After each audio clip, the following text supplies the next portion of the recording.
Nossos pais adoraram neste monte, e vós dizeis que em Jerusalém é o lugar onde se deve adorar. Então Jesus lhe disse: mulher, crê em mim.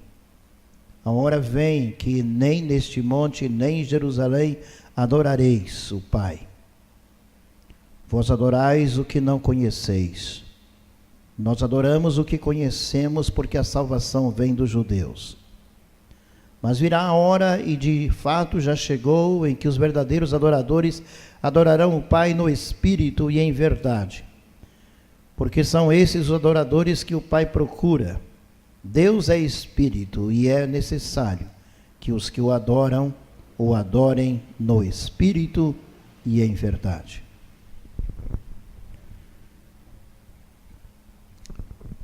Não vamos aqui considerar ou delongar nas questões aqui contextuais da discussão de Jesus, da conversa com uma mulher samaritana, sendo ele judeu. Mas vamos, queridos, perceber e pensar um pouco, refletir sobre a questão da adoração. Esta verdadeira adoração que o Pai espera e que Ele procura verdadeiros adoradores. Queridos, procura. Quando procura, porque é difícil para encontrar. O que tem abundância não precisa procurar, se encontra, se tropeça, se vê e às vezes até perturba a gente. Mas Deus está procurando adoradores no mundo. E se procura é porque há poucos. Mas pastor, não há tanta gente crente, não há tanta gente nas igrejas, não há tanta gente dizendo serem cristãos. Ele não disse isto.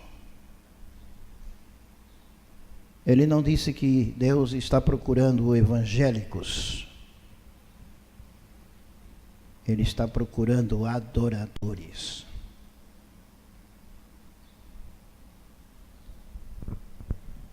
E aí, no diálogo, a mulher entende, sendo Jesus judeu, a capital do judaísmo é Jerusalém, e alguns têm transformado na capital dos evangélicos, dos cristãos do mundo, e têm se dirigido para lá. E muita gente velha no cristianismo indo para lá para serem batizados novamente, porque a água lá é mais santa do que a água daqui. Porque lá é a cidade da adoração. Lá é o lugar onde estão reunidos os verdadeiros adoradores. Será? Porque Jesus não diz isto. Jesus está dizendo: virá a hora, e de fato já chegou, em que os verdadeiros adoradores adorarão o Pai no Espírito e em verdade. Porque são esses os adoradores que o Pai procura. Deus é Espírito, e é necessário que os que o adoram, o adorem no Espírito e em verdade. Irmãos, prestemos bem atenção nas afirmações de Jesus no Espírito. Primeira coisa é a identificação e a comunhão em que o cristão deve ter com Deus. Precisa ter comunhão. E comunhão não é algo para domingo. Não é algo para dominicalmente.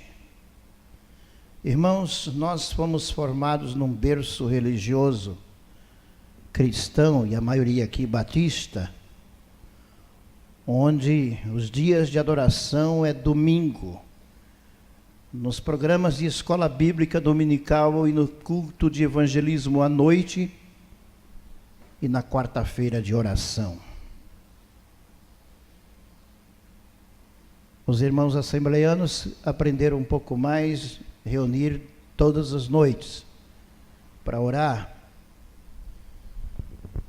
Mas Jesus está dizendo que isto ainda não é o papel, a ação dos verdadeiros adoradores, e não é esse tipo de adoração que Deus está procurando quem o adore.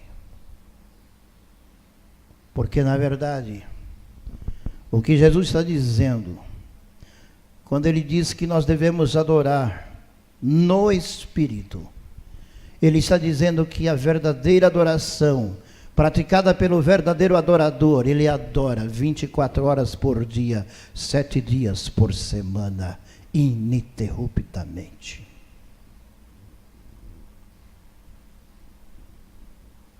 Foge toda a teoria religiosa, de religiosidade que se pratica hoje no mundo de uma forma cada vez mais exacerbada. Há inclusive uma disputa religiosa. Há uma batalha de placas de igreja, uma batalha de quem está curando mais, de quem está libertando mais, de quem está tendo mais gente, trazendo mais gente para dentro dos salões, dos templos, e uma batalha de quem está conseguindo mais ibope na mídia. Quem tem um título de maioridade, de maioral, de maior autoridade religiosa. Estão se buscando títulos que já está quase ultrapassando os querubins.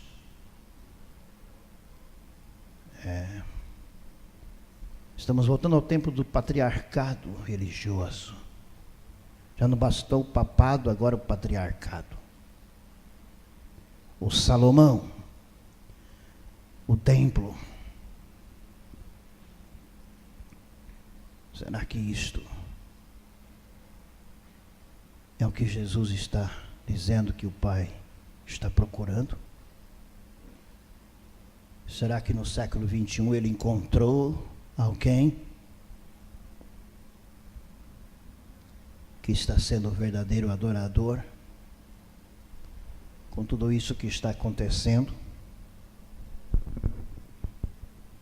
Amados, nós vamos olhar um pouco para a palavra de Deus e encontrar a resposta para essa pergunta: como ser verdadeiro adorador?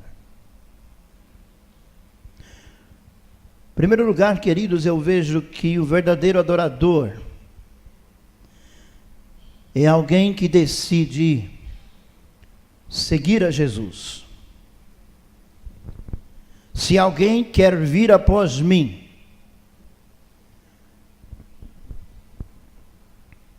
ele começa dizendo: vinde a mim.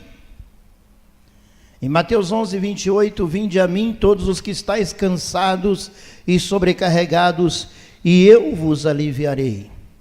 Tomai sobre vós o meu jugo e aprendei de mim, que sou manso e humilde de coração, e acharei descanso para a vossa alma, porque o meu jugo é suave e o meu fardo é leve. Então alguém que ouve o chamado de Jesus, vinde a mim, então ele decide ir após Jesus. E amados, nós temos percebido que talvez seja essa a razão, porque muitas pessoas precisam esperar, ficar em uma situação de tanto sofrimento para ele decidir aceitar a Jesus. Porque quando as pessoas estão bem, quando tudo está indo maravilhosamente bem na vida das pessoas, elas se acham capazes, autossuficientes, de viver, de buscar soluções para a sua vida, e aí não precisam de Jesus e demoram de se entregarem a Jesus. Mas quando estão numa situação calamitante, difícil, às vezes miséria, às vezes vendo uma vida completamente desmoronada, graças a Deus, porque ouve esta voz de Jesus: vinde a mim, todos os que estáis cansados e sobrecarregados, e eu vos aliviarei. E esta é a única solução, querido, para qualquer situação em que o homem está. É reconhecer que Jesus é o nosso único e suficiente Salvador.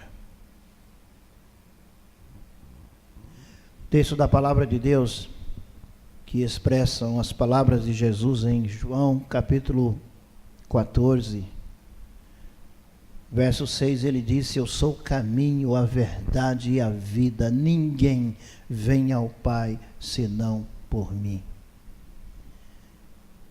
Ninguém vem ao Pai senão por mim. E então por essa razão que ele está dizendo: vinde a mim, vinde a mim. Se vieres a mim, eu vos aliviarei. Se vieres a mim, tomareis sobre vós o meu jugo e aprendereis de mim, que sou manso e humilde de coração, e achareis descanso para a vossa alma, porque o meu jugo é suave e o meu fardo é leve. O que Jesus quer dizer com jugo suave? Fardo leve. Ele quer dizer, amados, que ele já tomou sobre si o nosso julgamento, a nossa condenação. Deveríamos ser condenados, deveríamos ser realmente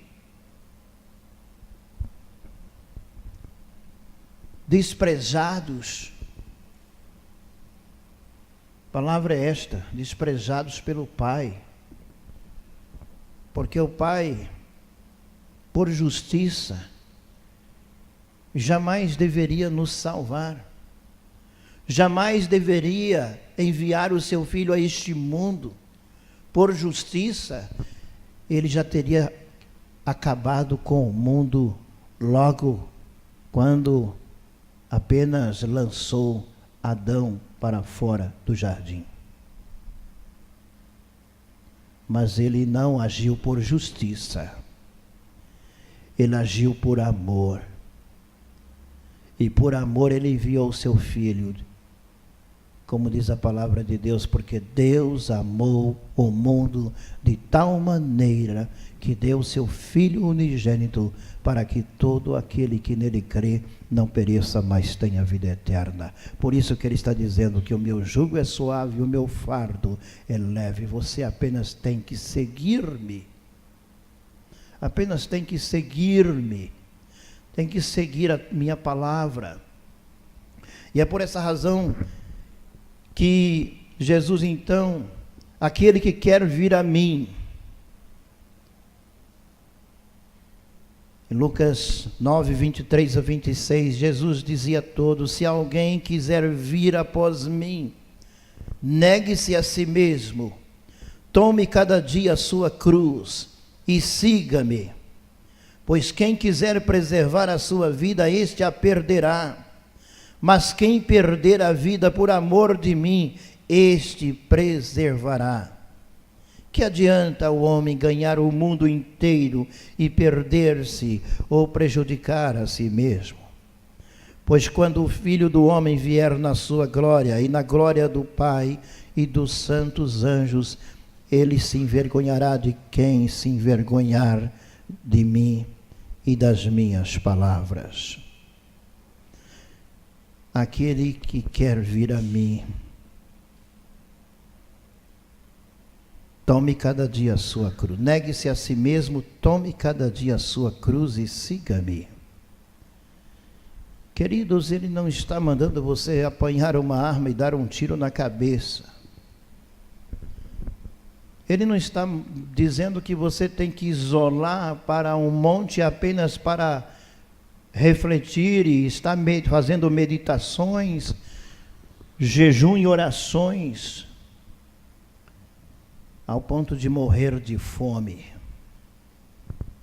Em hipótese alguma. Ele está dizendo que nós devemos renunciar o nosso ego, renunciar a nossa presunção, renunciar a nossa vanglória. Nós precisamos aprender a renunciar o nosso achômetro.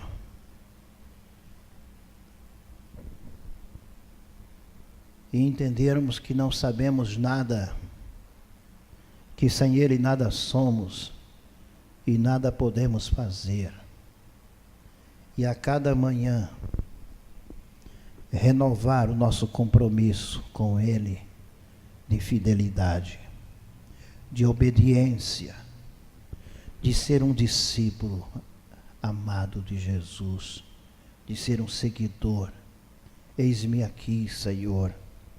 Eu quero te seguir, eu quero fazer a tua vontade, eu quero andar contigo, eu quero andar nas tuas pisadas. O verdadeiro adorador faz isto a cada manhã, mas a cada tarde, a cada noite, 24 horas por dia. Está buscando fazer a vontade do Senhor. A cada decisão está consultando a Deus, está orando, está dizendo: Senhor, eu quero fazer a tua vontade. Então, se alguém quer vir após mim, negue-se a si mesmo, dizendo: Senhor, não mais eu, mas sim o Senhor. Toma conta da minha vida. Um dos versos preciosos da palavra de Deus é Tiago, no capítulo 1, quando ele diz que se alguém tem falta de sabedoria, peça a Deus que Ele dá deliberadamente. Peça com fé, não duvidando. E Deus gosta de nos dar sabedoria, meus amados irmãos, porque quando nós temos sabedoria, nós conquistamos os nossos projetos, os nossos sonhos, os nossos ideais. Muitas pessoas, irmãos, têm ido aos lugares de reuniões cristãs para pedir bênçãos e mais bênçãos e pedir prosperidade. Quando prosperidade é fruto de fidelidade e fruto de uma convivência, de uma comunhão, de uma dependência do Senhor. Mas o principal motivo que leva-nos a realmente sermos felizes, sermos abençoados por Deus, a sentirmos a bênção de Deus em nossa vida, é quando nós podemos celebrar ao Senhor, glorificar o nome do Senhor, porque realizamos a sua vontade. Realizamos a sua vontade. Descobrimos ou percebemos que estamos no centro da vontade de Deus e que por essa razão somos felizes. E a única maneira de entender alguém feliz, mesmo quando está sofrendo, alguém passando por tribulações e poder estar contente, como diz Paulo aos Romanos no capítulo 5. Outros textos que ele diz: tende por alegria passardes por várias tribulações. Parece uma incoerência. Mas esta é a realidade do crente, do servo, do discípulo, do seguidor de Jesus, que toma cada dia a sua cruz e segue-o. E qual é a cruz? São esses problemas? São as dificuldades? Não. É submissão à vontade do Senhor. É fácil? Não. É cruz porque não é fácil. Irmãos, seguir a Jesus não é fácil. Não quero dizer para vocês nesta mensagem que é fácil seguir a Jesus. Não está sendo fácil para mim, não será fácil para você.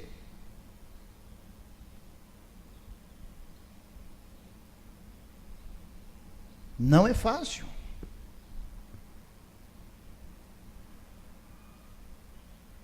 Há muitas pessoas entregando tudo, a toda a responsabilidade nas mãos de Deus. Aliás, eu vi um compartilhamento de um líder religioso essa semana,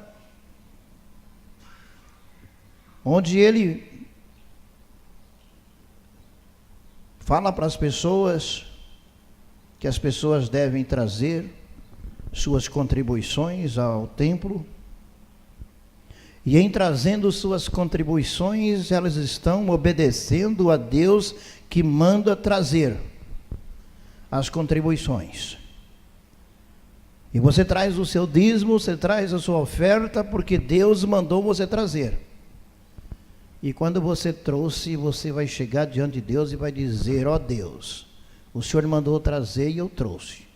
Agora o Senhor é obrigado a me abençoar, porque eu cumpri o que o Senhor mandou eu fazer. Queridos, quando eu entrego aquilo que é do Senhor, que pertence a Ele, não é aquilo, não é aquela oferta, não é aquele dízimo que pertence ao Senhor. O que pertence ao Senhor é a minha vida. O que pertence ao Senhor é 100% daquilo que eu trouxe 10%. E os 10% que eu trouxe é apenas um gesto de gratidão. É apenas uma porção, de fato, sim, para o sustento da obra do Senhor. Mas aquilo ali não é adoração, simplesmente por causa do valor, da quantidade. A adoração já ocorreu quando lá no trabalho, através do meu trabalho, do meu serviço, eu já estava adorando ao Senhor. Quando eu estou servindo as pessoas lá no meu trabalho, eu estou adorando ao Senhor.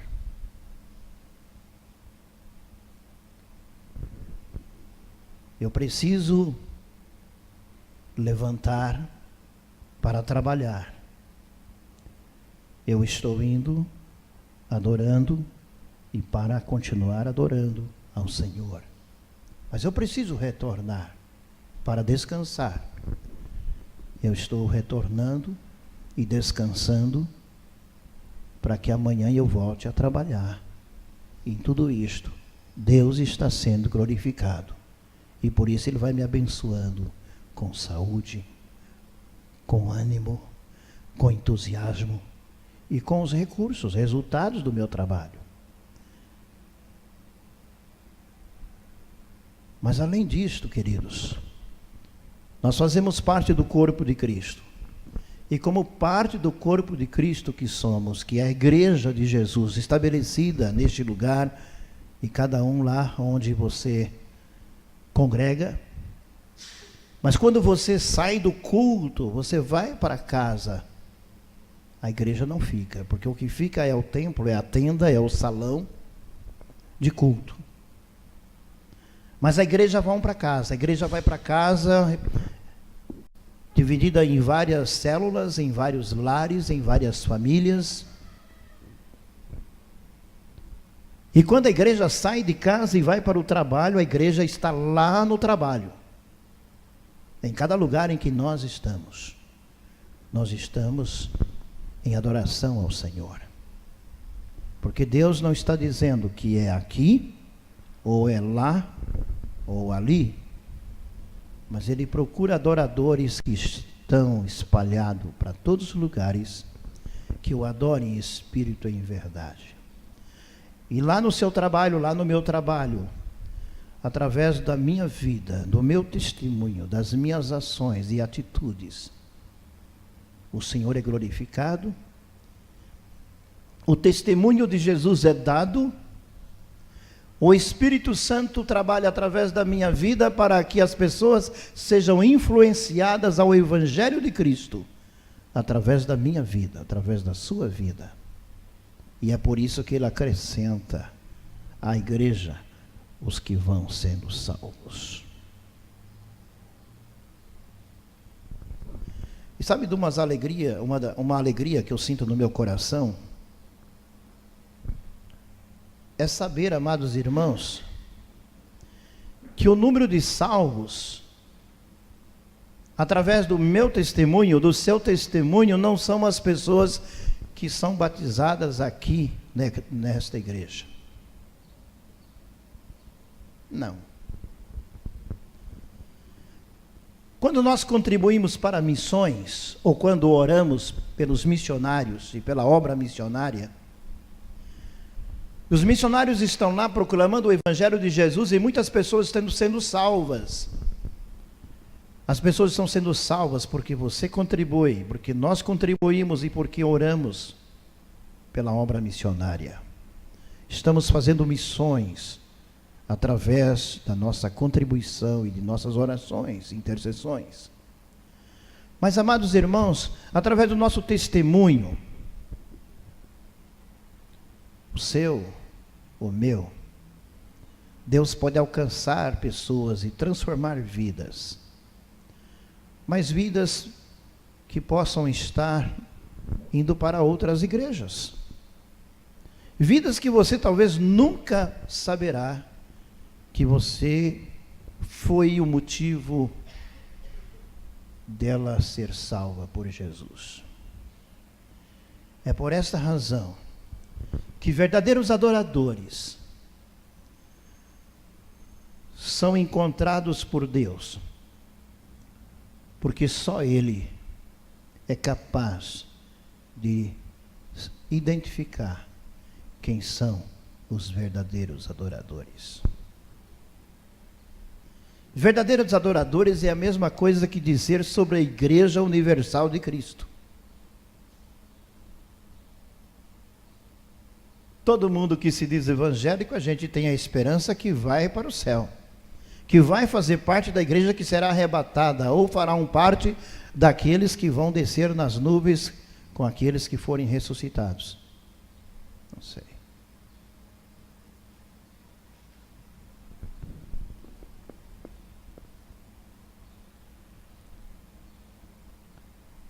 Vamos imaginar que existem 2 livros. Um deles chama o livro da vida. O outro chama o hall de membro de cada igreja. E Deus chama um anjo e diz assim: você vai abrir o livro do hall de membro da Igreja Batista. E eu vou abrir o livro da vida.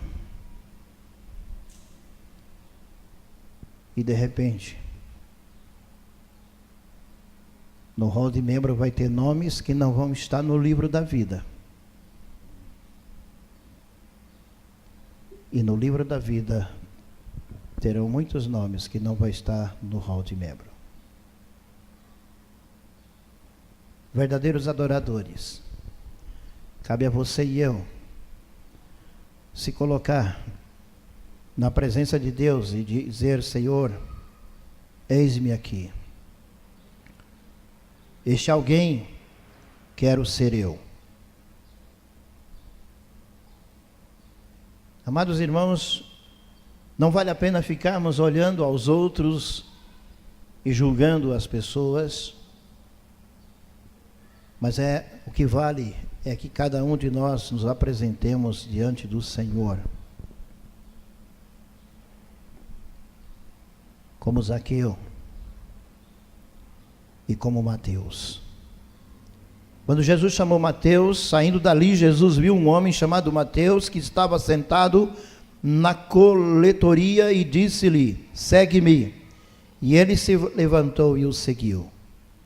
Amados, todos nós somos convidados a seguir a Jesus. Não é somente os apóstolos, os pastores, os bispos, mas todas as pessoas são convidadas a seguir a Jesus, como nós já lemos o primeiro texto: vinde a mim, todos vós que estáis cansados e sobrecarregados. Então Jesus chegou para Mateus e disse: segue-me. E ele se levantou e o seguiu. Eu espero que nesta noite você que está aqui, ouvindo Jesus chamar-lhe, levante-se e o siga. O siga como Salvador e Senhor da sua vida. Porque só Jesus é o caminho. Não há outro. Só Ele pode salvar. Agora, queridos, para vir a Jesus, busque primeiro o reino de Deus. Mas buscai primeiro o seu reino e a sua justiça, e todas essas coisas vos serão acrescentadas. Disse Jesus em Mateus 6,33. No contexto, desde o versículo 19, Jesus está conversando e está falando sobre os cuidados que devemos ter para que a gente não se apegue às coisas deste mundo. E Jesus está dizendo: olha, eu vou cuidar de você. E tanto no momento dos cânticos, quanto nas músicas que os queridos irmãos cantaram, nos trouxe essa mensagem. Silêncio, eu estou do seu lado. Eu estou com você. Deus cuida de mim, Deus cuida de você, querido. Agora, ele diz ali que para que a gente realmente conte com o cuidado de Deus nas nossas vidas, Jesus presente 24 horas por dia, 7 dias por semana na minha vida, eu preciso tomar atitude de buscá-lo em primeiro lugar. Mas as pessoas, irmãos, infelizmente no mundo estão buscando as riquezas, estão buscando soluções de problemas que muitas das vezes, amados irmãos, a palavra de Deus tem dito que tais dificuldades, elas são para o nosso crescimento espiritual, elas são para o nosso fortalecimento. A própria palavra, tome a sua cruz e siga-me, está dizendo que é algo que eu preciso assumir, que não é fácil. Seguir a Jesus não é fácil mesmo. Quando alguém se sente muito fácil em seguir a Jesus, eu não sei se ele está seguindo a Jesus ou está de fato seguindo uma teoria cristã, está praticando apenas uma religiosidade como tantos e tantos e tantos neste mundo praticam. Algumas chegam até a fazerem sacrifícios, sacrifício físico, sacrifício financeiro. Alguém literalmente carrega uma cruz. Interessante, carrega uma cruz em direção à Aparecida, não em direção a Jesus.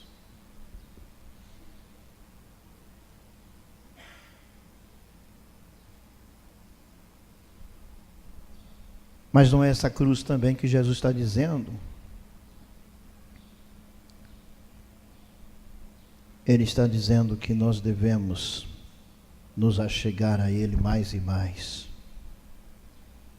Paulo aos Romanos, no capítulo 12, versos 1 e 2, o verdadeiro adorador que veio a Jesus lhe faz uma entrega total. Portanto, irmãos, exorto-vos pelas compaixões de Deus que apresenteis o vosso corpo como sacrifício vivo, santo e agradável a Deus, que é o vosso culto racional.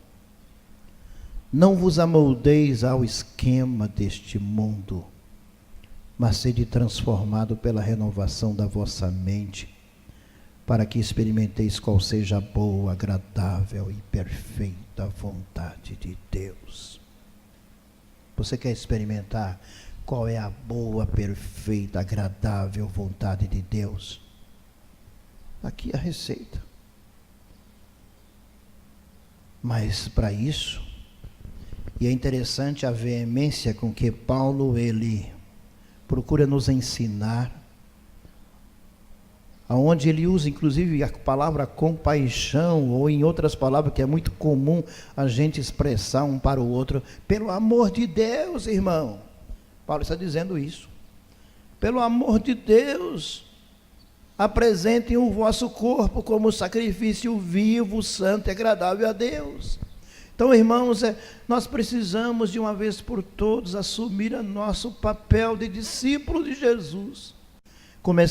Jesus começou dizendo no texto dessa noite, dizendo assim: olha, se alguém quer vir após mim, tome cada dia a sua cruz. E Paulo agora termina dizendo: apresente o corpo como sacrifício vivo. Há muito tempo atrás eu ouvi alguém dizendo que para ser salvo não custa nada, mas para ser crente o preço é alto. Mas é mesmo.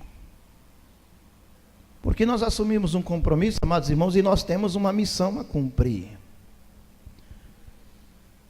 Eu sempre entendi que se nós tivéssemos apenas que ser salvos por Jesus e Ele salvasse as pessoas de uma forma simplesmente miraculosa, Ele tem poder para isso, mas Ele não quis fazer isto. Ele atribuiu a nós, Ele atribuiu à sua igreja fazer isso.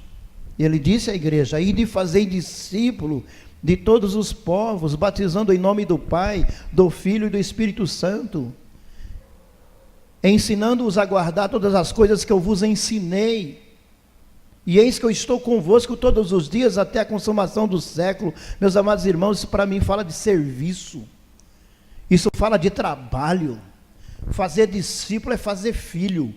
Fazer discípulo não é fazer filho biológico, não. Fazer filho no sentido de você pegar a pessoa lá no mundo das trevas, nas profundezas do inferno,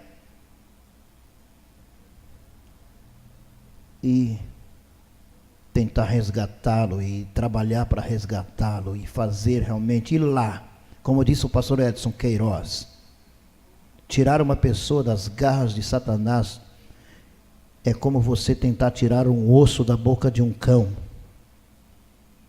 e você entra lá no inferno, lá no meio dos demônios, mas o seu amigo está lá. E seu amigo está tão enganado, está tão cego, que ele está lá dançando, que ele está pulando, que ele está bebendo, que ele está fumando, que ele está pintando, ele está bordando.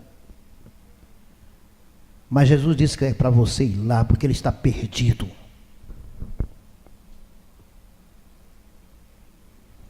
E lá no Evangelho de João, no capítulo 3, nós gostamos do versículo 16, que é o maior versículo da Bíblia. O versículo mais conhecido é João 3,16, mas não sei por que param aí. Para no 16, mas o 17, o 18 diz: olha, aquele que crê não será condenado, mas aquele que não crê já está condenado. E pode ser o seu melhor amigo, querido, pode ser o seu filho, pode ser o seu marido, pode ser a sua esposa, pode ser quem quer que seja, ele está lá. Ele está condenado. Ele está condenado. Se ele morrer naquela condição, ele está perdido. Então não se engane. Leia a Bíblia. Entenda a palavra de Deus.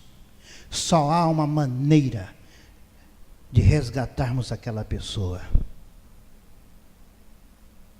apresentar o nosso corpo como sacrifício vivo, santo e agradável ao Senhor. E quando eu começar a adorar ao Senhor, amados irmãos, com a verdadeira adoração. Então vai acontecer isso. Não está aqui no esboço, mas eu quero ler com os irmãos Atos capítulo 2. Comecei falando dele e quero terminar com ele.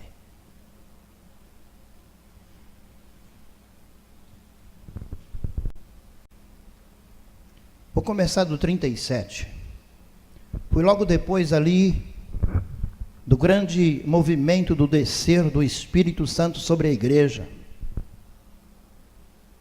Ao ouvirem isso, eles ficaram com o coração pesaroso e perguntaram a Pedro e aos demais apóstolos: irmãos, que faremos? Pedro então lhes respondeu: arrependei-vos e cada um de vós seja batizado em nome de Jesus Cristo para o perdão de vossos pecados e recebereis o dom do Espírito Santo. Porque a promessa é para vós, para vossos filhos e para todos os que estão longe, a quantos o Senhor nosso Deus chamar. E os aconselhava e exortava com muitas outras palavras, dizendo: salvai-vos dessa geração perversa. E desse modo os que acolheram a sua palavra foram batizados. E naquele dia juntaram-se a eles quase 3.000 pessoas. E eles perseveravam no ensino dos apóstolos e na comunhão, no partir do pão e nas orações. E em cada um havia temor. E muitos sinais e feitos extraordinários eram realizados pelos apóstolos. Todos os que criam estavam unidos e tinham tudo em comum. Vendiam suas propriedades e bens e os repartiam com todos, segundo a necessidade de cada um. E perseverando de comum acordo todos os dias no templo, e partindo o pão em casa, comiam com alegria e simplicidade de coração, louvando a Deus e contando com o favor de todo o povo. E o Senhor lhes acrescentava a cada dia os que iam sendo salvos. Quando a igreja está em comunhão, quando vivemos em comunhão e procuramos adorar ao Senhor com verdadeira adoração, do verdadeiro adorador, até os de fora se achegam até nós.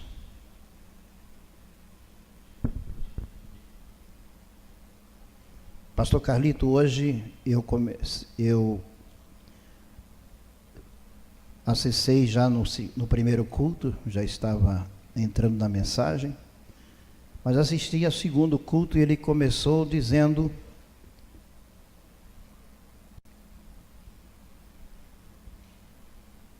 exatamente quem está feliz com a sua igreja. Sabe por que somos felizes com a nossa igreja? Porque somos uma família, uma grande família. E quando nós estamos buscando, amados irmãos, ser um corpo em Cristo Jesus, a comunhão do Pai, a comunhão do Filho, a comunhão do Espírito se une a nós e nós formamos um só corpo, uma só família. E começamos, irmãos, a sentir a dor um do outro, a sofrer com os que sofrem, a chorar com os que choram, mas também a alegrar com os que se alegram. Eu pude ver quantas mensagens e não parava de chegar lá para o irmão Timóteo, no grupo do IB, e ele agradecendo por tanta gente se lembrar. E isso tem acontecido praticamente com todos, porque somos uma família.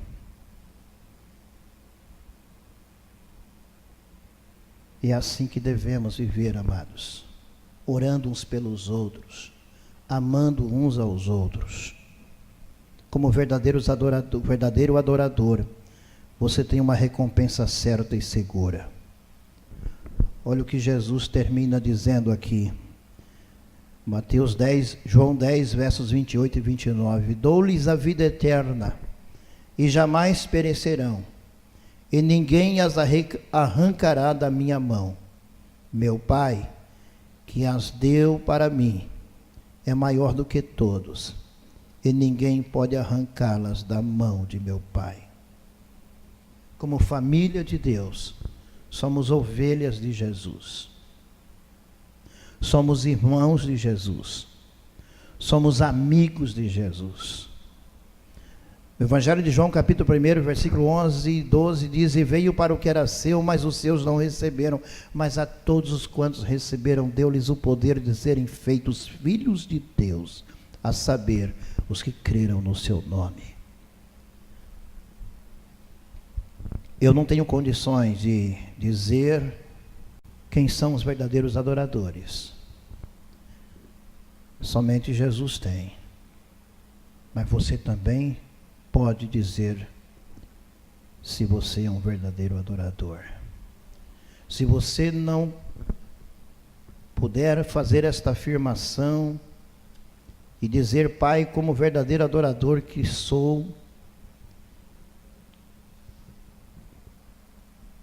você pode fazer a oração: Pai, me faça um fiel e verdadeiro adorador. Eis-me aqui. Usa-me para a tua honra e para a tua glória. Amém.